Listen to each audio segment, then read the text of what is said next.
conte, vous connaissez pas le conte de la soupe aux cailloux? Non. C'est un étranger qui arrive dans un village, et donc qui est là dans le conte de la soupe aux cailloux qu'on utilise, c'est celui d'Anaïs Vogelade. Ouais. Et c'est un village d'animaux, donc l'étranger qui arrive c'est un loup et qui tape à la porte d'une poule. D'accord. Et la poule lui ouvre la porte, elle lui fait confiance parce qu'il lui dit qu'il a plus de dents, qu'il n'est pas dangereux. Mais du coup, parce qu'il lui dit qu'il veut essayer, il veut faire une soupe aux cailloux. Et donc elle est un peu curieuse, donc elle ouvre la porte. Et les autres villageois voient le loup entrer chez la poule, donc tout le monde s'inquiète, tout le monde vient voir, mais sauf qu'au fur et à mesure, mais en fait, elle explique juste qu'ils sont en train de faire une soupe aux cailloux et tout le monde y met son petit ingrédient, qui veut de la courgette, du poireau, etc. Et ils finissent tous par faire une soupe aux cailloux ensemble, à se régaler, à passer une soirée ensemble, chose qu'ils n'avaient pas fait depuis longtemps. Donc c'est vraiment un conte sur la convivialité, le fait d'ouvrir sa porte aussi et de passer du temps ensemble. Et nous, on a mis ça au regard d'un travail qu'on fait autour de la pratique des écrans avec les enfants. Et du coup, c'est un dispositif qui s'appelle l'atelier spectaculaire de chair et d'octet. On accueille les enfants dans le dispositif, d'un dispositif fait de chaises et qui représente un petit peu un individu, une chaise, et puis comment on rentre en contact ensemble. Oui, j'ai vu ça parce que je suis arrivé au moment où il y avait une pile de chaises et ils en prenaient chacune une. Je suis arrivé, il y avait des loups et des poules qui commençaient à parler ensemble, ça a été difficile à suivre. Ouais, c'est ça. En fait, on se met en mouvement avec ces chaises, donc comment on fait groupe, comment on se rencontre, donc c'est un peu une mise en abîme de ça, de ce qui fait lien, et on se pose des questions sur qu'est-ce qu'on fait, quel temps on passe nous sur les écrans, on s'interroge individuellement en étant à côté l'un de l'autre sur une chaise ou alors en petits groupes. Tout le dispositif permet des allers-retours comme ça entre... Comment ça fonctionnait quand chacun s'est mis un peu avec un groupe d'enfants et C'est ça, là c'est un moment où le comédien qui va rentrer dans le jeu de faire la soupe aux cailloux, parce que tout ce dispositif au fur et à mesure il se déploie vers un collectif qui fait qu'on finit par être un village tous ensemble, un grand cercle dans lequel en fait va prendre forme la soupe aux cailloux, le vrai conte, joué par les comédiens. Chaque groupe d'enfants n'avait pas la même information, on lui a pas pas du demandé tout. du En tout la fait, même quand chose. on est en petit groupe ou individuellement, on ne pose jamais les mêmes questions. Chaque comédien a sa façon de poser une question sur les écrans, ou ce qu'ils y font. Quand ils sont en petit groupe, chaque comédien fait une confidence sur ce qui est important pour lui dans ce travail, autour des écrans ou autour de la soupe aux cailloux. Donc il y en a une qui raconte pourquoi elle, le loup, ça lui fait penser à sa tante qui a ouvert, enfin la poule, ça lui fait penser à sa tante qui a ouvert la porte à un noir à l'époque. S'ouvrir aux enfants, ça les pousse eux-mêmes ensuite à retour. Comment ? Je disais s'ouvrir aux enfants comme ça, se mettre un peu en vulnérabilité, ça leur permet ensuite eux-mêmes de partager un peu plus facilement peut-être. Ouais, c'est un vrai moment de partage. De toute façon, ce qu'on propose, c'est une vraie expérience d'échange.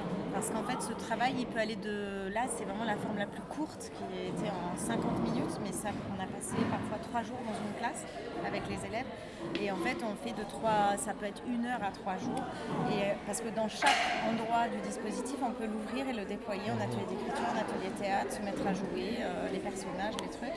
Voilà, tout est possible, c'est écriture. Ça s'appelle vraiment, c'est une expérience entre écriture, théâtre, sur la convivialité et la pratique des écrans. Oui, parce que 3 jours, le rapport que l'enfant il doit développer par rapport à la pièce, par rapport à ce qu'il fait, l'idée, c'est un peu le mettre en mouvement autour de ces questions-là avec l'illustration de la soupe aux cailloux. Ça permet aussi, nous, on le met en jeu réellement, c'est-à-dire qu'on ne dit rien, on ne juge pas le temps qu'il passe sur les écrans, etc. Mais on l'écoute, on le met en parole tous ensemble. Et à un moment donné, on se met en jeu, on joue des personnages nous aussi, on joue ce conte qui est possible de jouer ensemble, on joue des personnages. Et quelque part, comme on est en train de parler des jeux vidéo, ils font le lien eux-mêmes, on n'a pas besoin de le faire. Au fond, c'est cool de jouer aussi en vrai, avec nos corps, et de jouer ensemble en fait. On leur donne les outils et ils font eux-mêmes les déductions. Je sais, on imagine, on espère. On n'a pas envie d'avoir un jugement parce que nous aussi on y passe du temps. Le but c'est pas d'être moralisateur ou quoi que ce soit. Et puis on y passe du temps aussi, c'est une révolution, c'est un avènement, on ne peut pas le juger plus que ça. Oui, mais du coup, on se dit que nous, ce qui nous passionne, c'est le théâtre et que quelque part, de jouer ensemble, c'est un temps convivial en soi. Et de s'offrir ce temps-là au regard de ça, c'est déjà un très bon moment. Nous, ce qu'on aime, c'est ça, c'est passer du temps avec eux. en se confiant les uns les autres sur ce qu'on est, enfin voilà, qu'est-ce qu'on fait dehors, tiens, moi j'y passe tant.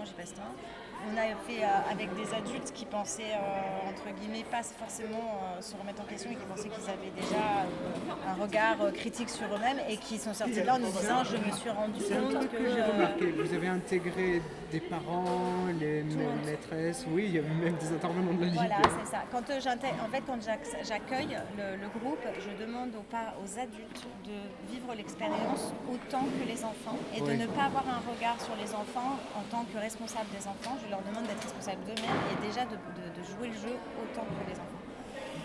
Et souvent ils me remercient avant de partir parce qu'ils me disent c'était super voilà.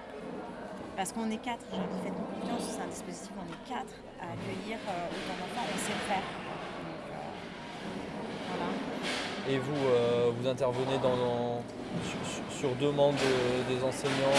Oui, on a des partenaires, des bibliothécaires, on travaille avec les conseils généraux selon les départements, voilà, et on travaille beaucoup. C'est une action qu'on a réussi qui a été vraiment portée par la COV de Carpentras, qui nous a donné feu vert et qui nous a proposé d'aller dans une école primaire 6 jours avec tous les niveaux. Moi j'ai demandé carte blanche sur tous les niveaux, carte blanche au collège et au lycée. Et donc elle s'est montée vraiment comme ça, quoi. Et vous l'adaptez du coup en fonction de l'âge des spectateurs? Plus ou moins. Après moi j'aime bien les choses qui tendent à pas forcément se comprendre mais qui se vivent.